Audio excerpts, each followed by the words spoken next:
ಶ್ರೀಮತೆ ರಾಮಾನುಜಾಯ ನಮಃ.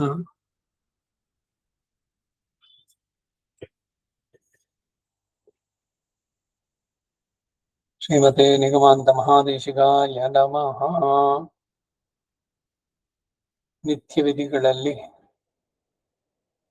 ಕಡೆಯದು ಪಂಚಕಾಲಗಳು ಅಂತ ಹೇಳಿದ್ರಲ್ಲಿ ರಾಮಾನುಜರು ನಿತ್ಯ ಗ್ರಂಥದಲ್ಲಿ ತಿಳಿಸಿದಂತೆ ಅಭಿಗಮನ, ಉಪಾದಾನ, ಯುಜ್ಯ, ಸ್ವಾಧ್ಯಾಯ ಹಾಗೂ ಯೋಗ. ಸ್ವಾಧ್ಯಾಯದ ಬಗ್ಗೆ ಆಯ್ತು. ಯೋಗ ಇದು ದಿವಸದ 5 ಕಾಲಗಳಲ್ಲಿ ಕಡೆಯ ಕಾಲದ್ದು. ಯೋಗ ಅಂದ್ರೆ ಜೀವನವೇ ಒಂದು ಯೋಗವಾಗಬೇಕು, ಭಗವತ್ ಅರ್ಪಣವಾಗಬೇಕು ಪೂರ. ತಸ್ಯೈವಂ ವಿದುಷೋ ಯಜ್ಞಸ್ಯ ಆತ್ಮ, ಜ್ಞಾನ ಯಜ್ಞದಲ್ಲಿ ಹೇಳಿದಂತೆ. ಹಾಗೆ ಸಂಧ್ಯಾ ಕಾಲದಲ್ಲಿ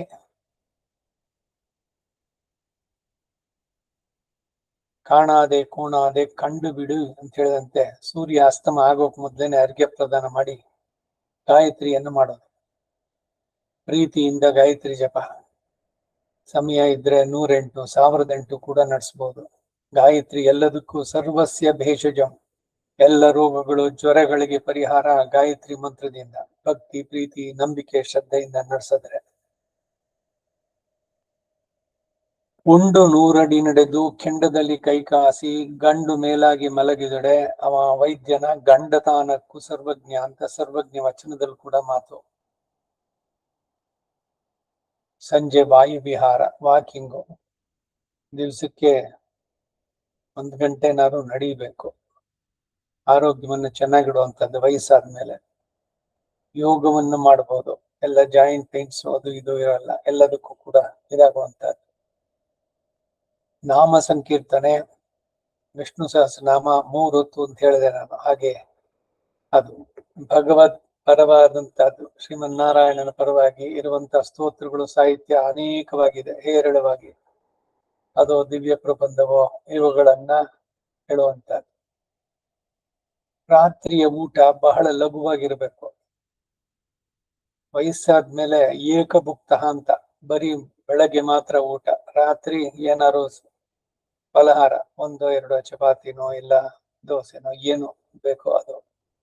ಅನ್ನವನ್ನ ಒಂದೇ ಹೊತ್ತು ತಿನ್ನುವಂತದ್ದು. ರಾತ್ರಿಯಲ್ಲಿ ಮೊಸರನ್ನ ತಿನ್ನಬಾರ್ದು. ಇದು ವೈದ್ಯಕೀಯವಾಗಿಯೂ ಹೇಳುತ್ತೆ. ಮೊಸರು ಆಗೋದಿಲ್ಲ, ಯಾಕಂದ್ರೆ ನೀವು ಮಲಗ್ತೀರಿ, ಅವಾಗ ಅದು ಜೀರ್ಣವಾಗೋದು ಕಷ್ಟವಾಗತ್ತೆ.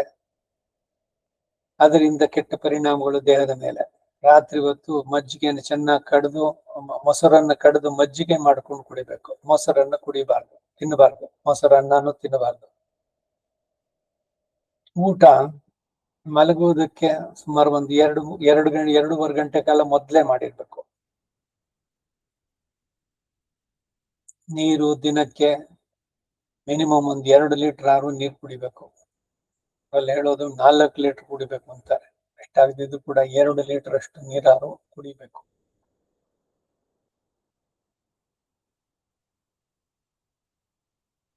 Early to bed and early to rise. ಎಲ್ಲ ಮಕ್ಕಳಿಗೆ ರೈಮ್ಸ್ ಹೇಳೋದ್ರು ಅಷ್ಟೇ. ಬೇಗ ಮಲಗೋಣ, ಬೇಗ ಏಳೋಣ.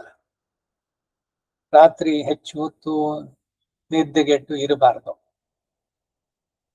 ಬೆಳಗಿನಿಂದ ಒಂದ್ ಸ್ವಲ್ಪ ದೈಹಿಕ ಶ್ರಮವಾಗಿದ್ರೆ ಮಲಗಿದ ತಕ್ಷಣ ನಿದ್ದೆ ಬರುತ್ತೆ. ಹಿಂದೆ ಇಲ್ಲ ನಾವುಗಳೆಲ್ಲ ಚಾಪೆ ಹಾಸಿ ಅದ್ರ ಮೇಲೆ ಹಾಸಿಗೆಯನ್ನು ಹಾಸ್ಕೊಂಡು ಬೆಳಗ್ಗೆ ಎದ್ದ ತಕ್ಷಣ ಹಾಸಿಗೆಯನ್ನು ಸುತ್ತಿ ಬೆಡ್ಶೀಟ್ ಇದೆಗಳನ್ನು ಮಡಿಸಿ ಅದನ್ನ ಅದರ ಸ್ಥಳದಲ್ಲಿ ಇಟ್ಟು ಬರುವಂತದ್ದು ಡಿಸಿಪ್ಲಿನ್. ಈಗ ಎಲ್ರಿಗೂ ಮಂಚದ ಮೇಲೆ ಮಲಗೋದು, ಅದು ಯಾವಾಗ್ಲೂ ಹಾಸಿಗೆ ಇರುತ್ತೆ. ಅಲ್ಲೂ ಕೂಡ ಎದ್ದ ಮೇಲೆ ಆ ಬೆಡ್ಶೀಟ್ ಅದಕ್ಕೆ ಮೇಲೆ ಏನ್ ಕವರ್ ಮಾಡ್ತಿರೋ ಅದನ್ನೆಲ್ಲ ಸರಿ ಮಾಡಿ ಆಮೇಲೆ ಹೊರಗಡೆ ಬರ್ಬೇಕು. ಹೇಳುವಾಗ ಶಯನವಿದೆ ಬ್ರಾಹ್ಮಿ ಮುಹೂರ್ತೆ ಕರ್ತವ್ಯ ಅನ್ನೋದ್ರಲ್ಲಿ ಹೇಳಿದ್ದಾಯ್ತಲ್ಲಿ ಮೊದಲೇ ಆರಂಭದಲ್ಲಿ. ಮಲಗಬೇಕಾದ್ರೆ ಪಂಚಶಯನ ತಿನ್ಮೇಲೇರಿ ಕೊತ್ತಲರ್ಪೋಂಗೊಳಲ್ ತಿರುಪ ಹೇಳೋದು. 5 ವಿಧವಾದಂತಹ ಶೈತ್ಯ, ಮಾಧುರ್ಯ ಅದು ಎಲ್ಲ ಇರಬೇಕಾದ್ದು ಹಾಸಿಗೆನಲ್ಲಿ ಅಂತ ಹೇಳುವಂತ.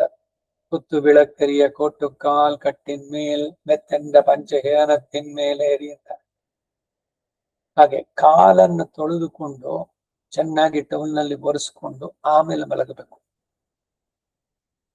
ರಾತ್ರಿಯಲ್ಲಿ ಮಲಗಬೇಕಾದ್ರೆ ರಾಮಂ ಸ್ಕಂದಂ ಹನುಮಂತಂ ವೈನತೇಯಂ ಮೃಕೋದರಂ ಶಯನೇಯ ಸ್ಮರೇ ನಿತ್ಯಂ ದುಸ್ವಪ್ನಂ ತಸ್ಯ ನಶ್ಯತಿ ಅಂತ ಹೇಳೋದು. ಊಟ ಮಾಡ್ಬೇಕಾದ್ರೆ ಕಾಲು ತೊಳೆದ್ಬಿಟ್ಟು ಆಮೇಲೆ ಊಟ ಕೂತ್ಕೋಬೇಕು.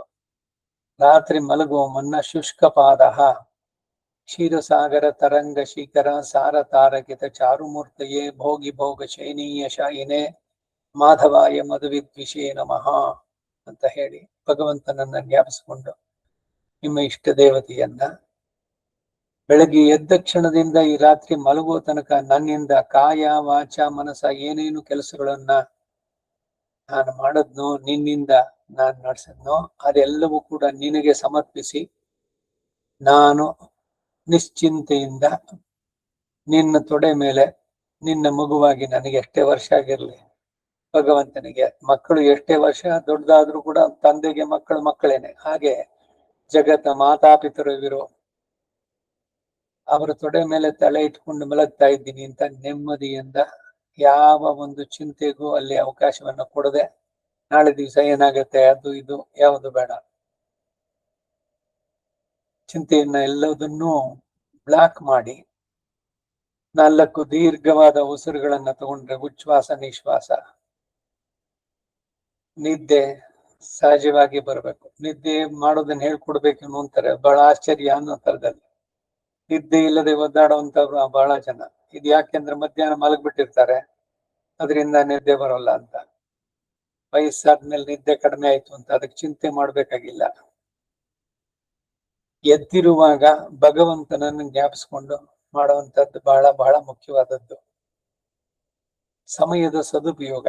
ಬೆಳಗ್ಗೆ ಬೇಗ ಏಳುವುದರಿಂದ ರಾತ್ರಿ ಸಹಜವಾಗಿ ಬೇಗ ಮಲಗಬಹುದು. ಹಾಗಾದ್ರೂ ಅಷ್ಟೇ 9:30 ಮಲಕೊಂಡು ಬೆಳಗ್ಗೆ 3:30 ಎದ್ರೆ ನಿದ್ದೆ ಏನ್ ಕಡಿಮೆ ಏನು ಆಗ್ಲಿಲ್ಲ. 9, 3, 12 ಅಲ್ಲಿಂದ 3, 6 ಗಂಟೆ ಕಾಲದ ನಿದ್ದೆ ಹಾಗೆ ಆಗತ್ತೆ. ಹಾಗೆ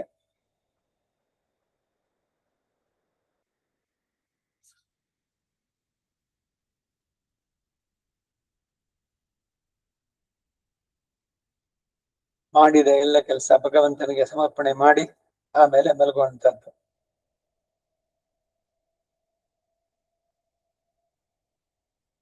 ಮಲಗುವಾಗ ಕ್ಷೀರಸಾಗರ ಈಗ ತಾನು ಹೇಳಿದೆ, ಅದನ್ನ ಹೇಳಿ ಮಾಧವನನ್ನ ಧ್ಯಾನಿಸಿ ಸುಖವಾಗಿ ಮಲಗುವುದು. ಶೂನ್ಯವಾದ ಯಾರೂ ಇಲ್ಲದ ಗೃಹದಲ್ಲಿ, ವೃಕ್ಷದ ಮೂಲದಲ್ಲಿ, ದೇವಾಲಯದಲ್ಲಿ, ಧೂಳು ಮಣ್ಣು ನೊರೆಯುಗಳಲ್ಲಿ, ದೀಕ್ಷಾ ಕಾಲ ಹೊತ್ತು ಮಿಕ್ಕ ದಿವಸಗಳಲ್ಲಿ ದರ್ಭಾಸನ ದರ್ಭಶೇನ ದೀಕ್ಷೆ ತಗೊಂಡಾಗ ದರ್ಭೆ ಆಗ್ಬಾರ್ದು. ಮೃಗ ಚರ್ಮದ ಮೇಲೆ ಧಾನ್ಯ, ಗೋವು, ದೇವ, ವಿಪ್ರ, ಗುರುಗಳಿಗಿಂತಲೂ ಉನ್ನತ ಸ್ಥಳದಲ್ಲಿ ಮಲಗಬಾರದು. ದೇವರದನ್ನ ಕೆಳಗಡೆ ಇಟ್ಬಿಡೋದು, ನಾವು ಮೇಲೆ ಮಲಗೋದು ಕೂಡುದು. ಗುರುಗಳು ಅಷ್ಟೇ, ಇವರುಗಳನ್ನೆಲ್ಲ ಸ್ವಗೃಹೇ ಪೂರ್ವ ಶಿರಸ್ಕಃ ಅಂತ ನಮ್ಮ ಮನೆಯಲ್ಲಿ ಪೂರ್ವ ದಿಕ್ಕಿಗೆ ತಲೆಯನ್ನು ಇಟ್ಕೊಂಡು ಮಲಗಬೇಕು. ತಲೆಯ ದಿಂಬಿನ ಸ್ವಲ್ಪ ಪಕ್ಕದಲ್ಲೇನೆ ಒಂದು ತಾಮ್ರದ ಚೊಂಬನಲ್ಲಿ ನೀರು ಇಟ್ಕೊಳ್ಬೇಕು. ನೀರಿದ್ರು ಕೂಡ ಕೆಟ್ಟ ಕನಸುಗಳು ಇದೆಲ್ಲ ಬೀಳೋದಿಲ್ಲ. ಜೊತೆಗೆ ಆ ಕಾಪರ ಅನ್ಸಿರುತ್ತೆ, ಬೆಳಗ್ಗೆ ಆಗಿದ ತಕ್ಷಣ ಅದರಲ್ಲಿರೋ ನೀರನ್ನೇ ಕುಡಿಬಹುದು. ಪ್ರವಾಸದಲ್ಲಿದ್ರೆ ಪಶ್ಚಿಮ ಶಿರಸ್ಕನಾಗಿ, ಹೆಣ್ಣು ಕೊಟ್ಟ ಮಾವ ಶ್ವಶುರ ಅವರ ಮನೆಯಲ್ಲಿರೋದ ದಕ್ಷಿಣ ದಿಕ್ಕಿನಲ್ಲಿ ಮಲಗಬಹುದು. ಉತ್ತರ ದಿಕ್ಕಿನಲ್ಲಿ ಯಾವಾಗ್ಲೂ ಮಲಗಬಾರ್ದು. ವಸ್ತ್ರಹೀನನಾಗಿ ಪೂರ ದಿಗಂಬರನಾಗಿ ಮಲಗಬಾರದು. ಹಾಗೆ ಒದ್ದೆ ಬಟ್ಟೆಯಿಂದನೂ ಕೂಡ ಮಲಗಬಾರದು. ಸಮತಟ್ಟಾದಂತ ಪ್ರದೇಶದಲ್ಲಿ ವಿಸ್ತಾರ ಇಲ್ಲದೆ ಹಳ್ಳ ತಿಟ್ಟಾಗಿಯೋ ಮಲಿನವಾಗಿಯೋ ಕ್ರಿಮಿ ವಿಶಿಷ್ಟವಾಗಿರುವಂತಹ ಹಾಸಿಗೆನಲ್ಲಿ ಮಲಗಬಾರದು. ರಾತ್ರಿಯನ್ನ 4 ಭಾಗಗಳನ್ನು ಮಾಡಿದ್ರೆ ಅದರಲ್ಲಿ 2 ಮತ್ತೆ 3ನೇ ಯಾಮಗಳಲ್ಲಿ ಮಾತ್ರ ನಿದ್ರೆಯನ್ನಾಗ್ಬೇಕು.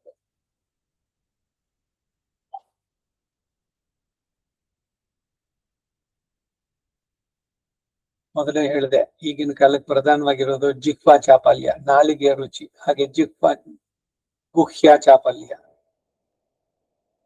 ಪತಿ ಪತ್ನಿಯರು ಮನಸ್ಸು ಬಂದಂತೆ ಯಾವಾಗ್ಲೂ ಸೇರೋದಲ್ಲ, ಅದಕ್ಕೂ ಕೂಡ ವಿಧಿಯನ್ನ ಹೇಳುತ್ತೆ. ಬುಧವಾರಗಳಲ್ಲಿ ಷಷ್ಠಿ, ಸಂಕ್ರಮಣ, ವ್ಯತಿಪಾತ, ಶ್ರಾದ್ದ, ಉಪವಾಸ ದಿನಗಳು, ಬುಧವಾರ, ಇಂಥ ದಿವಸಗಳಲ್ಲಿ, ಜನ್ಮ ನಕ್ಷತ್ರಗಳಲ್ಲಿ, ನಿಮಂತ್ರಣದ ದಿನದಲ್ಲಿ, ಮನ್ವಾದಿ, ಯುಗಾದಿ ಇವುಗಳಲ್ಲಿ ಸ್ತ್ರೀ ಸಂಪರ್ಕ ಕೂಡದು. ಸ್ತ್ರೀ ರಜೋ ದರ್ಶನ ಆದ್ಮೇಲೆ 4 ದಿವಸಗಳಲ್ಲಿ ಸ್ತ್ರೀ ಸಂಗಮವನ್ನು ಮಾಡಬಾರ್ದು. ರಜೋ ದರ್ಶನವಾದಾಗ ಮಾಡಿದ್ರೆ ರಾಜಯಕ್ಷ್ಮ ಅಂತ, ಕುಷ್ಠರೋಗ, ಪಾಂಡು ರೋಗ ಅಂತ, ಈ ಬಿಳಿ ತೊನ್ನು ಈ ತರದ್ದೆಲ್ಲ ಬರೋದಕ್ಕೆ ಸಾಧ್ಯವಾಗಿರುತ್ತೆ. ಚರ್ಮಕ್ಕೆ ಸಂಬಂಧಂತದ ವ್ಯಾಧಿಗಳು ಬರುವಂತಹದ್ದು.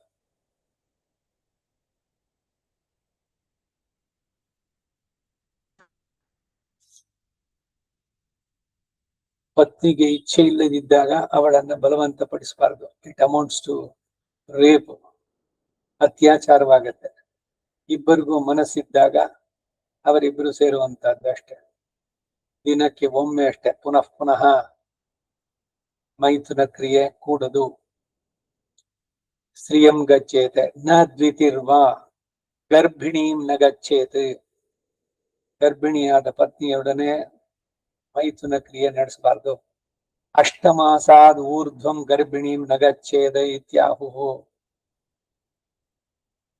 ರೇತಃ ಪತನ ಪರ್ಯಂತಂ ಸ್ತ್ರೀಯಾ ಸಹ ಸಂವಿಷೇತ, ಅವಳ ಜೊತೆಗೆ ತತಃ ಪೃಥಗೇವ ಶಯೀತ. ಈ ಸಂದರ್ಭದಲ್ಲಿ ಮಾತ್ರ ಇಬ್ಬರು ವಿವಸ್ತ್ರರಾಗುವಂತಹದ್ದು. ಬೇರೆ ಸಂದರ್ಭದಲ್ಲಿ ಪತ್ನಿಯಾದ್ರೂ ಕೂಡ ಅವಳ ವಸ್ತ್ರ ಇಲ್ಲದಾಗ ಅವಳನ್ನ ನೋಡಬಾರದು ಅಂತಿದೆ. ಸ್ತ್ರೀಯರಿಗೂ ಅಷ್ಟೇ, ಪತಿ ತಾನೇ ಅಂತ ಅಂದ್ಬಿಟ್ಟು. ಯಾಕೆಂದ್ರೆ ಮನುಷ್ಯರಲ್ಲಿಯೇ ಈ ಕಾಮದ ಇಂದ್ರಿಯದ ನಿಗ್ರಹ ಅನ್ನೋದು ಬಹಳ ಬಹಳ ಕಷ್ಟವಾಗಿರೋದು. ಪ್ರಾಣಿಗಳಿಗೆ ಆ ಒಂದು ಋತುಕಾಲ ಇದ್ದಾಗ ಮಾತ್ರ, ಬೇರೆ ಟೈಮ್ನಲ್ಲಿ ಅವು ಪಕ್ಕದಲ್ಲಿ ಮೇಯ್ತಾ ಇದ್ರು ಕೂಡ ಯಾವುದು ಏನನ್ನೂ ಇದ್ ಮಾಡಕ್ ಹೋಗಲ್ಲ. ಮನುಷ್ಯನಿಗೆ ಮಾತ್ರ ಇದು. ಅದಕ್ಕಾಗಿ ಬಹಳ ಎಚ್ಚರಿಕೆಯಿಂದ ಮಾನಸಿಕವಾಗಿ ತ್ರಿಕರಣಗಳಲ್ಲಿ, ಕಾಯಿಕ, ವಾಚಿಕ, ಮಾನಸಿಕ, ಇವುಗಳಲ್ಲಿ ಶುದ್ಧಿ ಇದಿರ್ಬೇಕು ಅಂತಂದ್ರೆ ಆ ರೀತಿನಲ್ಲಿ ನಗ್ನರಾದ ಸ್ತ್ರೀಯರನ್ನು ನೋಡಬಾರ್ದು, ಪತ್ನಿಯಾದ್ರೂ ಕೂಡ. ಅದು ಈ ಸಂಗಮದ ಸಮಯದಲ್ಲಿ ಬಿಟ್ಟು. ಹೀಗೆ ನಿದ್ರಾ ವಿಚ್ಛೇದ ಕಾಲದಲ್ಲಿ ಭಗವಂತನನ್ನ ಧ್ಯಾನಿಸ್ಬೇಕು. ದುಸ್ವಪ್ನೆ ಆಯ್ತು ಅಂದ್ರೆ ಎದ್ದು ಆಮೇಲೆ ಕೈಕಾಲು ತೊಳೆದು ಆಚಮನ 2 ಆಚಮನ ಮಾಡಿ ಭಗವಂತನನ್ನ ನೆನಪಿಸಿಕೊಂಡು ಮಲಗಬೇಕು. ಗೃಹ ಶಾಂತಿ ಅಂತ ಬೋಧಾಯನ ಹೇಳಿದ್ರಲ್ಲಿ ದುಸ್ವಪ್ನೆ, ಪಾಪನಶನೆ, ಇದರಲ್ಲಿ ಅಮೇಧ್ಯ ದರ್ಶನೆ, ಮಲ ಇವುಗಳನ್ನ ವಿಸರ್ಜನೆ ಮಾಡಿದ್ದನ್ನು ನೋಡಬಾರದು. ಅದಕ್ಕಾಗಿ ಹೋಗ್ಬೇಕಾದ್ರೆ ತಲೆಗೆ ಬಟ್ಟೆ ಇದನ್ನ ಟವಲ್ ಅನ್ನು ಸುತ್ತಕೊಂಡು ಮೂಗನ್ನು ಮುಚ್ಕೊಂಡು ಆದಷ್ಟು ಬೇಗ ಮಲ ವಿಸರ್ಜನೆ ಕೆಲಸ ಮುಗಿಸ್ಕೊಂಡು ಬರ್ಬೇಕು. ಅಲ್ಲಿ ಹೆಚ್ಚು ಹೊತ್ತು ಕೂತ್ಕೋಬಾರದು. ಇದೆಲ್ಲ ಆರಂಭದಲ್ಲೇ ಹೇಳಿತು ಮಲಮೂತ್ಸರ್ಜನ ವಿಧಿನಲ್ಲಿ. ಹೀಗೆ 5 ಕಾಲಗಳನ್ನ ರಾಮಾನುಜರು ಹೇಳಿ ಈ ರೀತಿ ನಡೆಸಿದವನು ಶ್ರೀ ವೈಷ್ಣವನಾದವನು. ಹೀಗೆ ತನ್ನ ದಿನಚರಿ ಇರಬೇಕು ಅಂತ 1009 ವರ್ಷದ ಹಿಂದೆ ರಾಮಾನುಜರು ಹೇಳಿದ್ದು. ಅದಾದ್ಮೇಲೆ ರಾಮಾನುಜರ ಆದಂತ ಮುಂದಕ್ಕೆ ಬಂದಂತ ಆಚಾರ್ಯರುಗಳು ಅನೇಕ ಆನ್ಮೀಕ ಗ್ರಂಥಗಳೆಲ್ಲ ಬಂತು. ಹಾಗಾಗಿ ಈಗಿನ ಕಾಲಕ್ಕೆ ನಮ್ಮಿಂದ ಎಷ್ಟು ಮಟ್ಟಿಗೆ ಸಾಧ್ಯವೋ ಅಷ್ಟು ಆಚರಣೆ ಮಾಡ್ತಾ, ವಿಧಿಗಳನ್ನ ಉಲ್ಲಂಘಿಸದೆ ಅಷ್ಟರಲ್ಲಿ ನಡೆಸಿದರೆ ನಮ್ಮ ಜೀವನದ ಸಾರ್ಥಕತೆ ಆಗುತ್ತೆ. ಇದರೊಂದಿಗೆ ಈ ಪಂಚಕಾಲ ಪ್ರಕಾಶಿಕ ಅಂತ ಕೂಡ ಒಂದು ಗ್ರಂಥ ಹಿಂದೆ ಬಂದಿತ್ತು, ಸಂಸ್ಕೃತದಲ್ಲೇ ಇದ್ದದ್ದು. ಅದಾದ್ಮೇಲೆ ಅನೇಕ ಇದು ಶ್ರೀ ವೈಷ್ಣವ ದಿನಚರಿ, ಶ್ರೀ ವೈಷ್ಣವ ಕೈಪಡಿ, ಹೀಗೆ ಅನೇಕವಾಗಿ ಪುಸ್ತಕಗಳು ಇವೆಲ್ಲ ಬಂದಂತದ್ದು. ಗೋಪಾಲ ದೇಶಿಕ ಆನ್ಮೀಕ ಗ್ರಂಥಗಳು ತಮಿಳು, ತೆಲುಗು, ಸಂಸ್ಕೃತ ಎಲ್ಲ ಭಾಷೆಗಳಲ್ಲೂ ಕೂಡ ಬಂದದ್ದು. ಶ್ರೀ ವೈಷ್ಣವರಾಗಿ ನಾವು ನಮ್ಮ ಬಾಳಿನ ಸಾರ್ಥಕತೆಯನ್ನ ನಡೆಸ್ಕೊಳ್ಬೇಕು ಅಂತಂದ್ರೆ ಆದಷ್ಟು ಇವುಗಳನ್ನ ಶ್ರದ್ಧೆಯಿಂದ ನಾವು ಪಾಲಿಸಬೇಕು. ಇಂದಿನ ಕಾಲಕ್ಕೂ ಅದನ್ನ ಅಳವಡಿಸಿಕೊಂಡು ಮೂಲ ಏನಿದೆ ಅದನ್ನ ಬಿಡದೆ ತತ್ವವನ್ನ ಈಗಿನ ಕಾಲಕ್ಕೆ ಅದನ್ನು ಹೊಂದಿಸಿಕೊಂಡು ನಾವು ಬಾಳಿದ್ರೆ ನಮ್ಮ ಬಾಳಿನ ಸಾರ್ಥಕತೆ ಆಗತ್ತೆ. ಒಂದೊಂದು ದಿವಸ ಕೂಡ ರಾತ್ರಿ ಮಲಗಬೇಕಾದ್ರೆ ಇಂದಿನ ದಿನ ಅದು ಸಾರ್ಥಕವಾಗಿ ನಾನು ಕಳೆದೆ, ಮಾಡಿದ್ದ ಎಲ್ಲ ಕೆಲಸಗಳು ಭಗವಂತನಿಗೆ ಸಮರ್ಪಣೆ, ಈ ರೀತಿ ನೆಮ್ಮದಿಯಿಂದ ಇದ್ದು ಕರೆ ಬಂದಿದ ತಕ್ಷಣ ಹೊರಡ್ತಾ ಇರೋದು. ಅಲ್ಲಿದೆ ನಮ್ಮ ಮನೆ, ಇಲ್ಲಿ ಬಂದೆ ಸುಮ್ಮನೆ, ಯಾತ್ರಿಕರು ನಾವು, ಸತ್ರ ಇದು ಈ ಲೋಕ. ಇಲ್ಲಿ 3 ದಿವಸ ಅದರಲ್ಲಿ ಸಾರ್ಥಕತೆಯನ್ನು ಪಡೆದು ಕೃತಕೃತ್ಯಾಧಿಕಾರ ರಹಸ್ಯ ತ್ರೈಸಾರದಲ್ಲಿ ಹೇಳಿದಂತೆ ಆ ರೀತಿ ನಮ್ಮ ಬಾಳನ್ನ ನಡೆಸಿ ಸಾರ್ಥಕತೆಯನ್ನು ಮಾಡಿಕೊಳ್ಳೋಣ. ಎಲ್ಲರಿಗೂ ರಾಮಾನುಜರ ಕೃಪೆ ಪೂರ್ಣವಾಗಿರಲಿ. ಭಗವಂತನ ಕೃಪೆಯಿಂದ ನಮ್ಮ ಜನ್ಮದ ಸಾರ್ಥಕತೆಯು ಉಂಟಾಗಲಿ ಅಂತ ಪ್ರಾರ್ಥನೆ ಮಾಡ್ತಾ ಇದನ್ನು ಮುಗಿಸೋಣ. ಸರ್ವೇ ಭವಂತು ಸುಖಿನಃ, ಸರ್ವೇ ಸಂತು ನಿರಾಮಯಾಃ, ಸರ್ವೇ ಭದ್ರಾಣಿ ಪಶ್ಯಂತು ಮಾ ಕಶ್ಚಿತ್ ದುಃಖಭಾಗ್ ಭವೇತ್. ಸರ್ವಂ ಶ್ರೀ ವಾಸುದೇವಾರ್ಪಣಮಸ್ತು.